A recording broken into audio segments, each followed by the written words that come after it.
Welcome and food for thought. I recently watched an interesting presentation done by Haris, and he talked about mathematical theory and also presented that print over here, print done by Albrecht Dürer, a German artist, painter. Also, I think he was a scientist as well. And yeah, I would like to know more about that. So Haris, can you present that art? Yes, it will be a great pleasure to do so, Karen.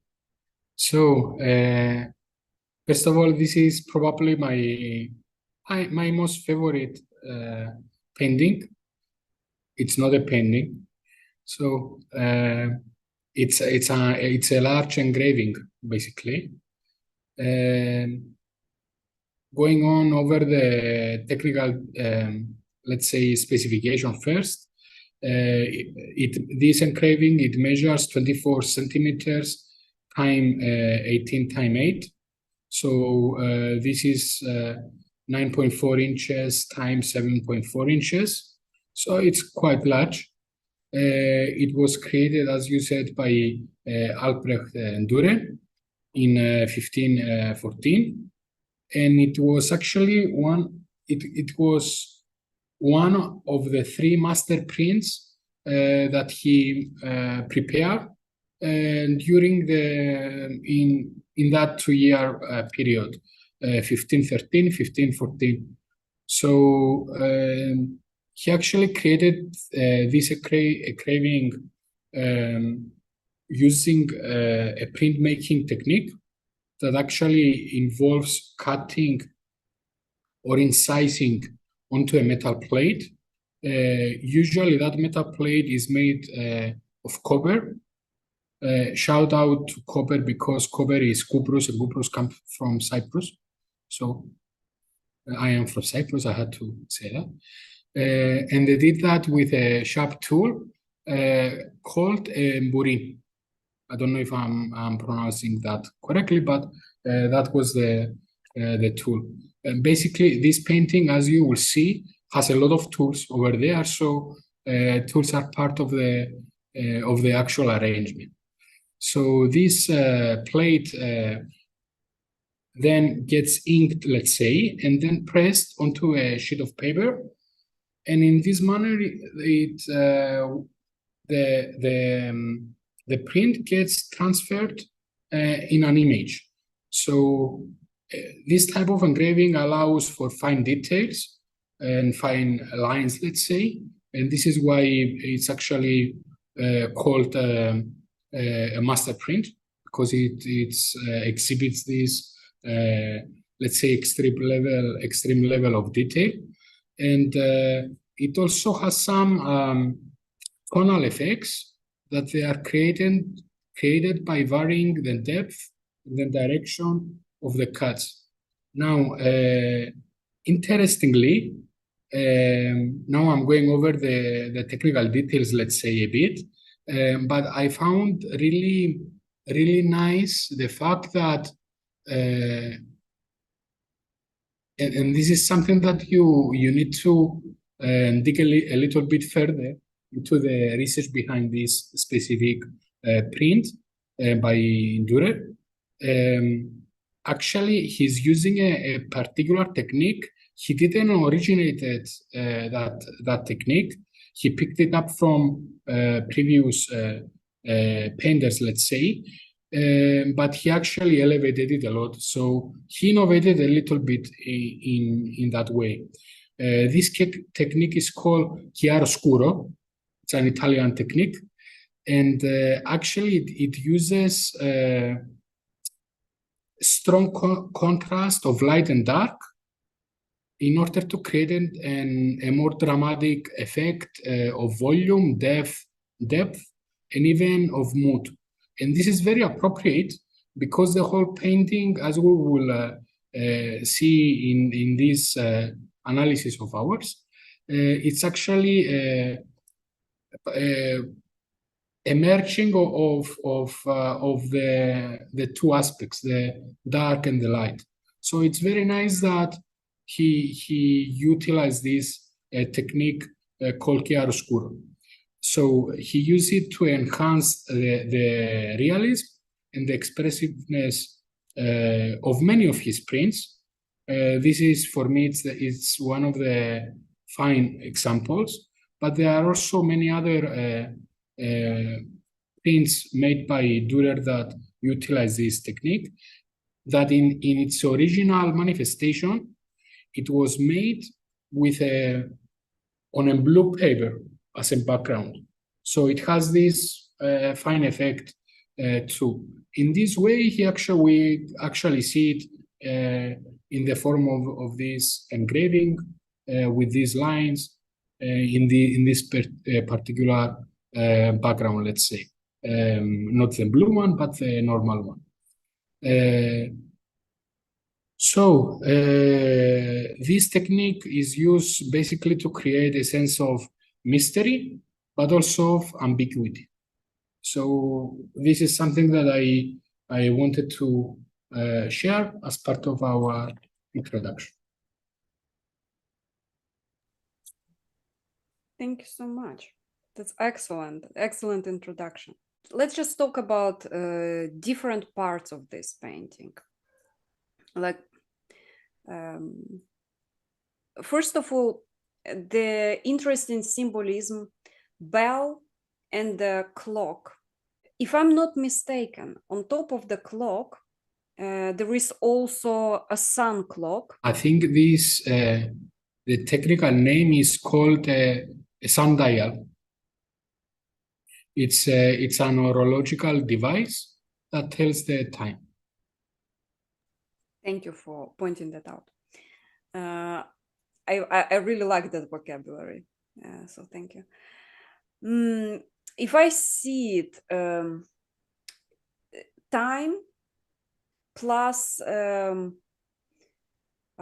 of this nihilistic idea, because the bell also symbolizes this events in life, and events in life, if you see the rope from the bell goes beyond the frame, beyond the actual print, and would suggest, let's say, if we look at this entire painting, it's this one frame, but if somebody beyond the frame rings, which we don't have in control and we don't have in our vision, would pull the string, the bell would ring, which gives this sense of unpredictability somehow. Like, we don't know because we cannot see who is pulling that string.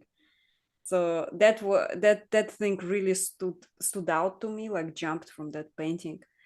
And also the overall chaos, like what is going on? Like it gives me a sense of unease, because I really don't understand. And what we don't understand gives this, I don't know, a curiosity mixed with little trepidation, maybe dread, a little bit, because if the world is good or bad, like what was it like in 1514? Yeah. What stood out to you first? Yeah, basically, kudos for seeing this, that the rope of the bell actually extends outside of the painting. That's a very fine observation. I made a similar one, but not this one. This one eluded me. I made the observation that the ladder goes outside the paint. So this is also nice. What you said about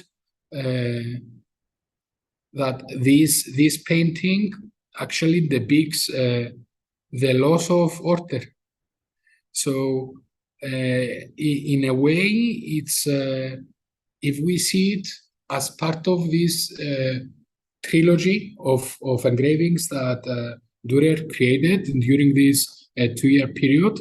The other two paintings, they are very well structured. They are full in order, very symmetrical. You see the paintings, and actually everything is there is a nice focal point. The main character draws your attention. But in this particular engraving, that's not the case. It is as if that he managed to put everything together in a way to create this feeling of unease, let's say, that goes side by side, the feeling of beauty or even awe. So this is the other thing that I wanted to add. Now, regarding the depictions that you said about the hourglass and the sundial, I take it that this is two different ways that in a very nice way, he juxtapose one over the other in order to showcase that time is fleeting. And so it's like in the case of the hourglass, you can see that we're actually there is still some time left there. So it gives you this feeling that we're running out of time. And in the case of the sundial, it's also nice, but if you consider that we do not know in this painting where actually the source of the light is coming. So maybe it's coming from the back, as many suggested, let's say from here, over here. But if that's the case, then why the sundial is here? And if so, then this architectural structure that has the bell on it, and it has the weighting scales, and the sundial and the hourglass and the square. What is the functionality? It doesn't look as if it has any functionality. It's as if he created, let's say, a structure or a pillar just for the sole purpose of placing these items there. So it adds another layer of this enigma in this way. So yeah, this is what I wanted to add. I would like to talk a little bit about the actual square, because Albrecht Dürer apparently, or he is credited in Wikipedia as the creator of the first European magic square, because prior to that the magic squares were in Asia. The thing that I noticed, that 16 numbers in here, they're from 1 till 16, and they're repeated only once each, and they're very cleverly placed, where in the middle of the 4 bottoms, 1514, which is the year of creation of that print. And the year of creation of that print is also here, 1514, and there is, of course, the signature, Albrecht Dürer. So first of all, what you said about the very correctly, and shout out to Wikipedia, by the way. I like Wikipedia. I don't know why people in academia hate it, but I absolutely love it. I'm not saying that everything is correct over there, but as a resource and as an encyclopedia, it's perfect. So also shout out to Lex, that he had a very nice interview recently with the Wikipedia founder. So yeah, moving over. So the first, as you said, Dürer he was the first that introduced in Europe this magic square. The first recorded, let's say, magic square in history was the Loshu. It was well known from in ancient times in China, and it is, how do you say, it was, the mythology suggests that, if I'm not mistaken, it was first seen on the back of a turtle. So, you know, the turtle has these, let's say, shapes, different shapes, and it was actually inscribed over there. So, magic squares have a very long history, like more than 2,000 years old. So, moving on to this particular one by Albrecht Dürer, as you said correctly, it has 16 different numbers from 1 until 16 arranged uniquely on this 4x4 grid, or as we call it in mathematics and in number theory, this is a magic square of order 4. So because it's a 4x4. Now, a lot of people and even some art historians that they made some great and elaborative analysis in this particular engraving by Dürer. They noted the various ways that the lines and the columns and the diagonals and the quadrants, they add up to the same sum. And that sum in this particular case is number 34. So most of them, they also believe that because it's a 4x4 and we are talking about the number 16 here, there are 16 different ways to actually get that sum. But what I've noticed is that there are 18 ways. So let's briefly go over them and see. So we have the 4 rows, because if you add 16 plus 3 plus 2 plus 13, you get 34. Same thing goes with the second row, the third, and the fourth. So keep a count, okay? Kara, please. So we have 4. So we have the first column, the second, the third, and the fourth. So that's another 4. We're at 8. We also have, as is the case with all magic squares, and even with the smaller ones like 3x3 or even the biggest one, we also have to account for 2 diagonals. So in this case, we have these 2, 16, 10, 17, and 1 that adds up to 34, and also 4, 6, 11, 13 that also sums up to the total. So we have 10 until now. Good. Now, here comes the interesting part. So we have the 4 corners, 16, 4, 1, and 13. So that's 11. We have the square, the inner square. So we have 10, 11, 7, and 6. So that's 12. We have 16, 13, and 14, 1, which once again, it adds up to 34. This is symmetrical, so we can actually get then this one. So 2, 13, and 15, 4, because you have 19, 21, and 13 is 34. Now 16, 5, and 12, 1. Then we get, because once again it's symmetrical, 13, 8, and 9, 4. And the 2 hidden ones, you have 3, 5, and 12, 14. Check this one out for me. Yeah, I see it. It works. And also the one again, the anti-symmetrical. So you have 15, 9, which is 24, and another 10 here, that is 34. So in total, we have 18 different ways to sum up to the same total of 34. Mhm. And as you said before we started recording, the sum of that number will be 7. So Yes.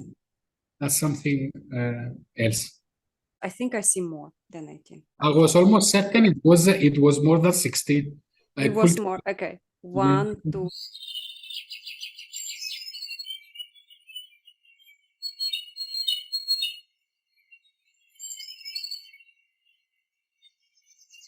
Just here on a spot, we could see the 24.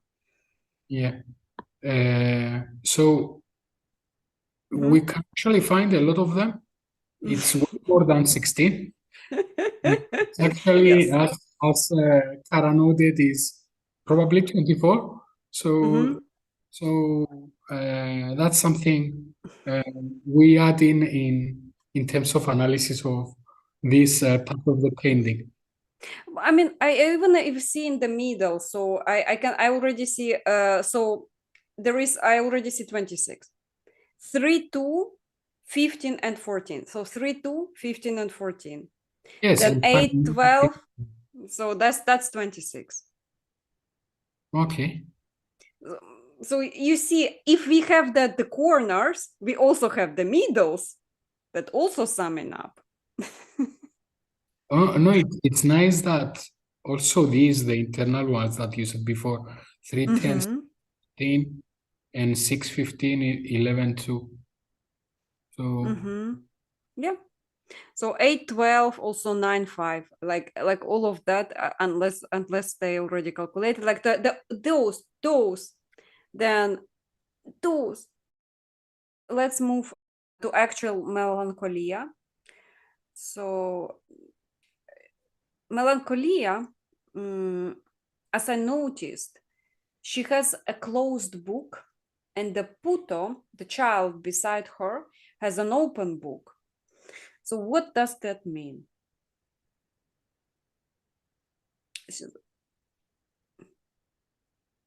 Like her book is closed and she keeps the pair of compasses, and the child's book is open and her book is closed. okay. Like he's still learning and she's like, nah, I'm done.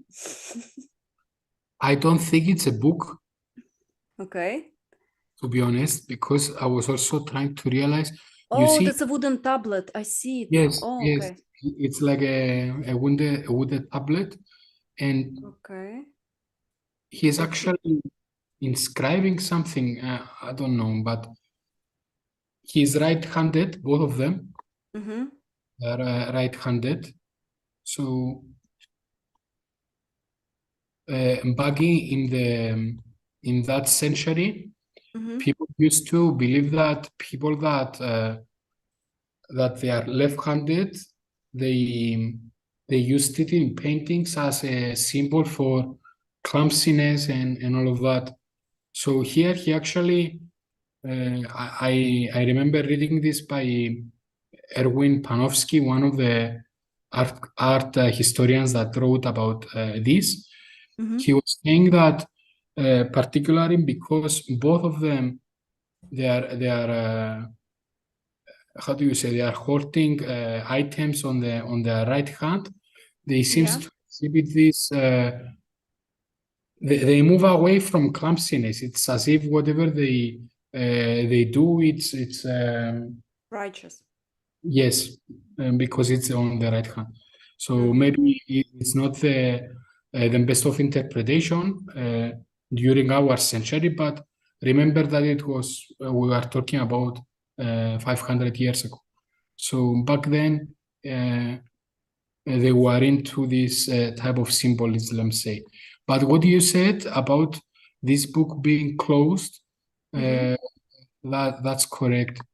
What I wanted to add here is that the figure of melancholy, it's also a bit associated with the notion of this is a ancient Greek notion, many philosophers talk about it, of the four humors. And one of them, it's melancholia, being melancholic. And it has to do with the black bile. This is what they call it. And one of the characteristic of of that is that you get a sort of let's say a blackness in the face, and if you notice, her face is a bit black. It's as if that Dürer wanted people to make the recognition that it's melancholy, like that particular figure. Another thing is that she is wearing this wreath of flowers, not flowers. It's it's a how do they call it? So she has some vegetation on her head, branches. Like, I don't know. Yeah. So it's something that it's as if that it's more alive, let's say. So it's something that it's recently was recently made. This is a thing that the art historian Panofsky notes, and of course, as you said, she's holding this gnomon. What's the name you said? In English that I found, it translates to a pair of compasses. Compasses. Okay, so yes, this also alludes to the secondary notion or interpretation that this figure of melancholy is actually the personification of geometry. So this is the mathematical compass, let's say, that is used in for practicing geometry. So maybe it's a conflation of the two also. So we cannot exclude that fact. And of course, she's depicted here as being winged. So that's of course that is relevant. And also the child, or the puto, as it's called, also is winged. Yeah. Like, so I was a bit confused because it's a child, curly hair, puffy feet, and toes, and all of those details. It would allude to the way at that time in the Renaissance era, little cupids would be depicted like that, except that child is dressed up. And so that confused me, and I was like wondering if there is some questions that Dürer is posing in this print. Also, so the child is sitting on, I think it's a grinding wheel from a windmill. It's supposed to grind wheat for the bread. Yet, like it's like basically symbol of work, production, and everything. But here it's off the engine. It's off the mechanism of grinding. It's just there, like leaning against the house, doing nothing, basically.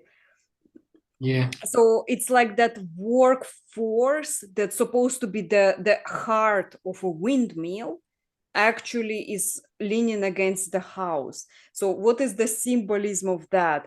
And then the child is on top of it. So I like, it's so many questions. Why? Yeah. And why there is a scale above it? Yeah. By the way, I remember reading that at least one of them said, one of the art historians, they said that they tried to analyze it. I keep off going back to Panofsky because he actually, in his career, he went 3 times back to this painting. So everybody keeps citing him.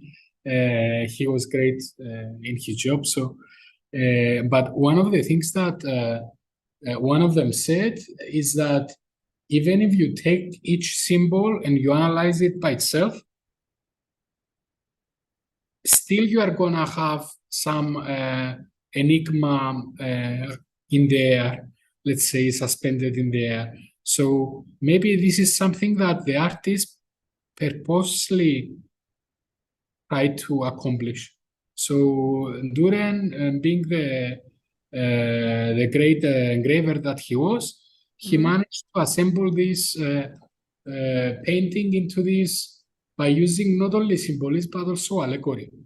And this static movement that happens, as you said before, with the Buddha, the child sitting on top of the millstone, writing on a tablet, actually it tries to, how do you say, it tries to showcase that aspect, that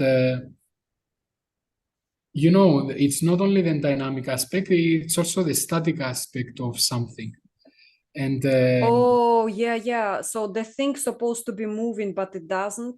Instead it's just like, it's not like the wheel that isn't turning, the wheel that is there. and it I has a see it. different usage. So Yes. something can be repurposed for Something something. is stuck. Yes. A nice clarification here, let's say, is that the child may be contrasted to Melancholia, to the angel, see? Yeah. As it represents a different type of creativity. So we can see both figures as representing creativity, but slightly in different forms. The child is playful, spontaneous, and innocent because he just decided to sit on top of the millstone and start writing on that tablet, let's say. And he also, in this manner, the child may also symbolize learning and even education. Potential. Yes, but if you see the figure of Melancholia, she's not really into writing. As you know, that the book is closed. She's just holding she's looking into the void, thinking. She's not really active in doing something. She's just pondering, let's say. Actually, supposedly the only active element in the whole painting is the child. Yeah. Not the dog that is sleeping, not the it's the only active element. The hourglass, yeah. Yes. Maybe also the hourglass, because it's and like the hourglass is running, yeah. Also the comet is flying and the bat is showing the Melancholia I. I want to contrast something. Yes. So there are two different tools, types of tools that I see here. So mathematical scientific tool she's holding in her hand, in her right hand, but below her feet, I think she even stepped on one of those, are the let's say work tools that are used in craftsmanship, and they're below her feet. It feels like she's like she's throwing them, she tried them, they bore her, she put it under her feet. She's also seems like she's tired of possessions. By that I would see that her wallet is actually also at the level of her feet. I might be overthinking it. So the wallet is at the level of her feet, and the wallet represents possessions. She's tired of those, and the only thing that she keeps in her right hand is actually the scientific kind of tool, or the tool of art. Because I also read up on types of melancholia at that time. So they had, at that time, in the age of Dürer, they had 3 types of melancholia, and Melancholia I would be the melancholia for artists, creatives, painters, all of them. And I think she might be, if it's called Melancholia I, she might be the representation of an artist who got tired to work with the hand and craftsmanship and actually contemplating the science. Yeah. That's the what I also get from the whole engraving. And I have so many things to add to what you said. One of the things is that, you know, she's holding it, but if you see the distance of the compass of the two sides, it's actually this is something one of those critics they noticed that this distance you can actually use it to create this sphere True. here. I also can see it. Yep. If yes, yes. Yeah. So although she this sphere is in 3D, and so it's like it's she's an angel. oh, she can like in 3D. No, excellent. And she even did that. And imagine this was 14. So she already done that. Like let's say somehow in a way that's up into the enigma. So she already did this, and now she just as I see it, she created the sphere, the perfect sphere. Yeah. She created the perfect square.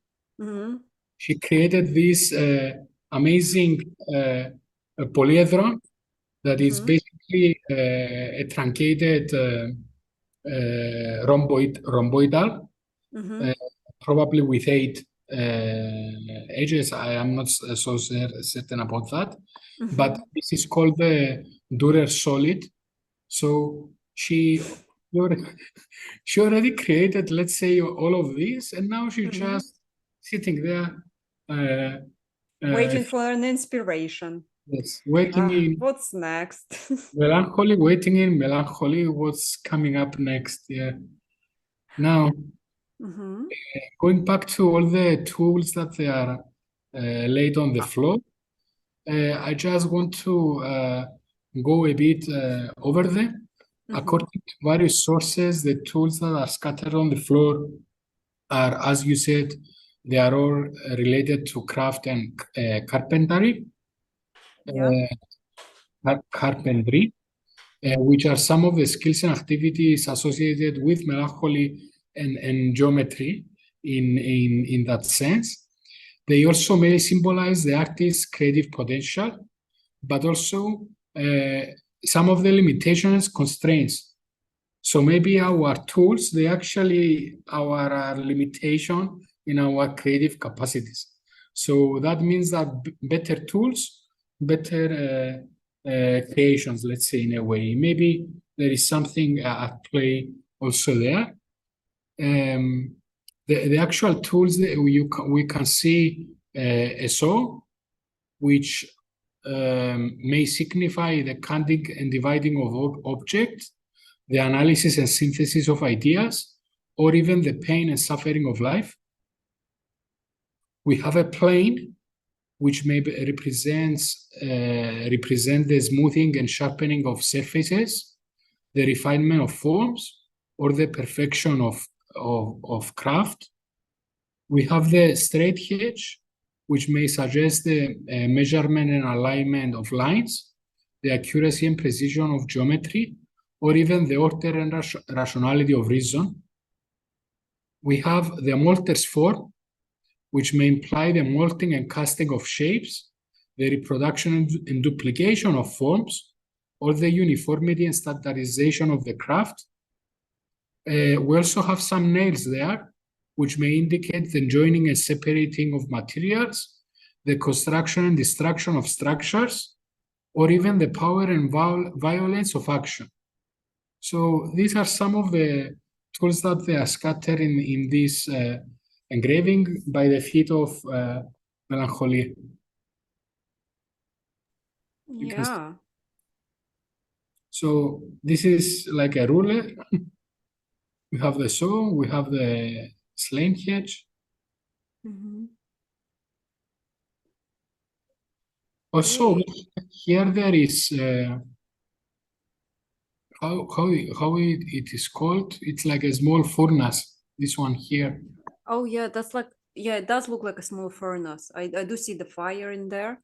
It is just next to the water, which is interesting. Yeah.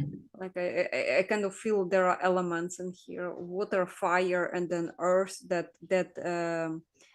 I don't know the geometrical shape. I'm not sure. It might be a rhomboid, but I'm not sure.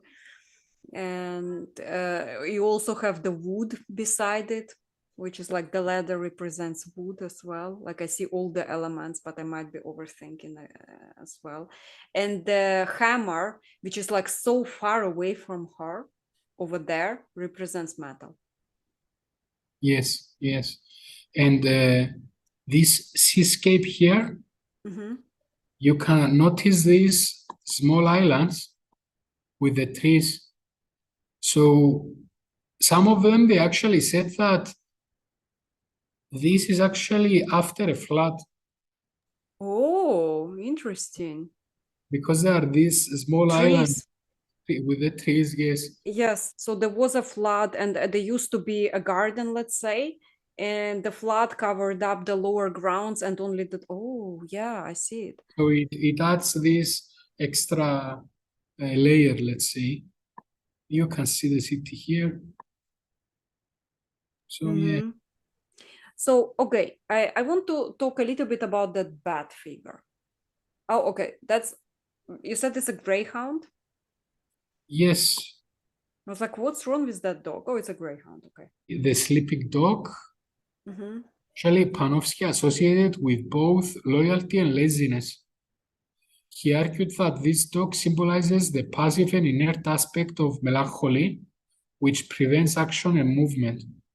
Like some even call the dog like emancipated, like she's just there sleeping. You know, it's one again this play with a contrast between the static and the dynamic, movement and positivity.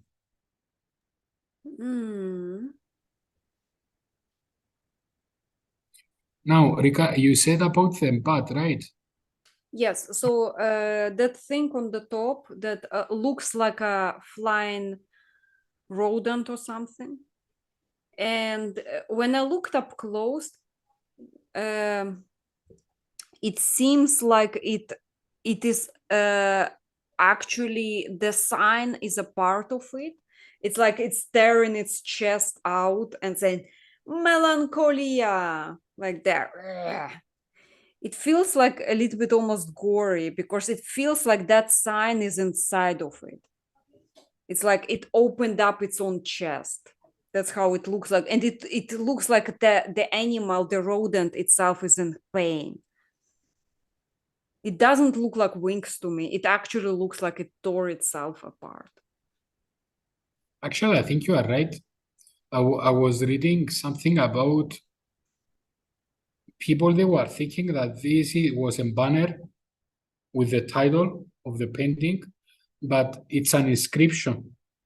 So maybe you are correct. Yeah, it's an inscription, and some call this a bat-like creature. Let's say it personally it looked like a bat, the face at least to me. Some others they call it something more mythological, like a dragon. It has a snake tail, yeah, like a dragon. Basically,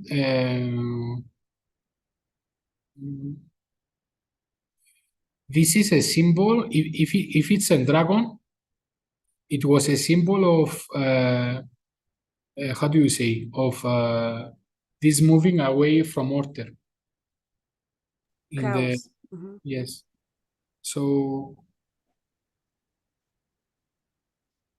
that's something also that adds into the enigmatic, let's say, picture here.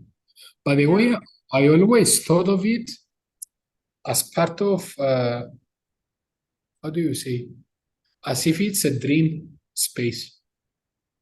So it's a space that exists only in the imagination, in imaginary time, in a way. Yeah. It's like the imagination of the engraver, of Dürer in this case. And it's packed full with symbolism and also with enigmas. like and this Mm-hmm.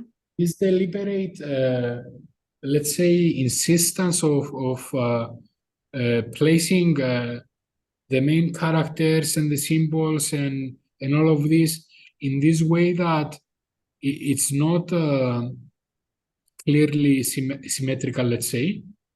It is constructed with the absolute symmetry of the square that is over here. So, Perfection and order with yeah. the so let's say at the top right corner just under the unpredictable bell, the bell that can ring any moment. Nobody, like, we don't know who holds the rope, and at the bottom of it is absolutely chaotically thrown tools. In the heart of it is a child. In the heart of the painting is a child. And then top left corner is some sort of halo. It doesn't, I'm refusing to believe it's a rainbow. It looks like a halo. And I first thought it's a sunset. Sun, like when the sun goes beyond the horizon, there are all those lines. But I read that it might be a comet. Okay. So, Interesting. What I was reading, it's that, let's say, I don't know if it's a sunset. Let's suppose that it's a rainbow-like structure. Okay. There is one possibility that it's not a rainbow, but a moonbow. So that's an actual. It's an actual thing. It's a rainbow that gets lit by the moonlight. So that's something different that maybe Dürer actually wanted to showcase here, or leave this ambiguity forming, let's say, in the mind of the viewers. So yeah, in the back, some they say it's a comet, maybe it's the sun. I'm not so sure about that part. In general, this part, the left upper part, for me, it's the most enigmatic. This one right here, this with the flooded city, and with this creature, and with the bow there. So for me, this part that moves away, it looks to me that it's, for me personally, it's the most enigmatic part. But I also can see that in a way he also, how do you say, he constructs, he contrasts the openness and the sea and the sky, let's say, of this side, with the stony nature of this column over here. Oh, okay. Potential with the solid. Okay, I see it. Yeah. So maybe the whole painting can also be, how do you say, broken down in quadrants, and you have a different analysis and by doing that. But I don't want to venture into it, because then maybe we are putting extra and extra layers of analysis to it. It's just a thought that I've noticed.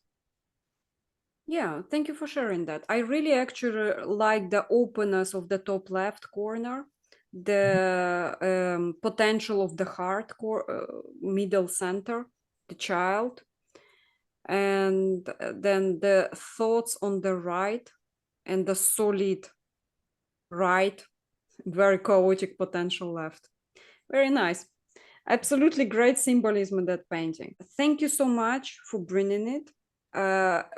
Please, people, check out Haris's Machine mathematics and a meta-hypothesis, a philosophical inquiry into hypothesis formation, discovery, and computational validation. That Haris presented on Johannes's podcast. I will provide the link below. Thank you. Bye.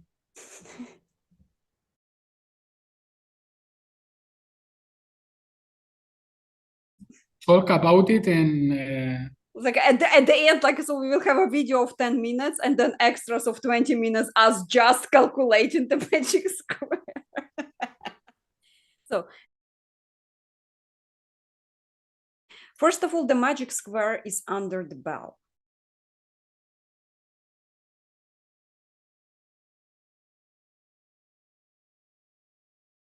five, 10 and 7, 12. And we have 11, 8 and 6, 9. 1, 2, 3, 4, 5, 6, 7, 8, 9, 10, 11, 12, 14, 13, 15, 16, 18, 17, 18, 17, 18,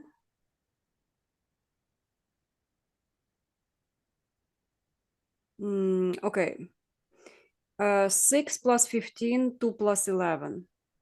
6 plus 21 plus 23. Okay, I see more. So this is 19. Yes, bravo. This is 23 plus 10, 17 plus 4, so 21 plus 13. So this is 19, 20. So far 20. Let's check in the other side. Bravo. 11, 8 plus 6, 9. 11, 8 plus 9. So 11, 19 plus 15. Okay, so 21. And then 5, 10 plus 7, 12, 22. So, I mean, so far 22 I see. But like, oh, but hold on a little bit. 3, 10 plus 7, 14. Oh my God, I already see 24. Okay, so I see 24. I think we can actually forego the 18 part, like, because I already see 24. If you would like go and do the symmetry check, like 3, 10, 17, 14. Okay, yeah. So let's so 24 so far. Let's do it again. Again? Okay. We don't need to count, I think. We just need to say that there is a lot of them. Or do you want me to? Okay, I will. Okay. Only your mouse is seen. My mouse is not seen on the recording. Okay. Tick, tick, tick, tick, tick, tick, tick, tick. Then 1, 2. Like so. Then the corners. Then the middle, and then the those two. Then those two. Then those two. Then those two, and then the diagonals that you showed, those two diagonals, little, those two diagonals, little, like 3, 5, those two. But then if you go the middle like that, like that, then like that and like that, the opposites, okay. Like 9. Yeah, correct.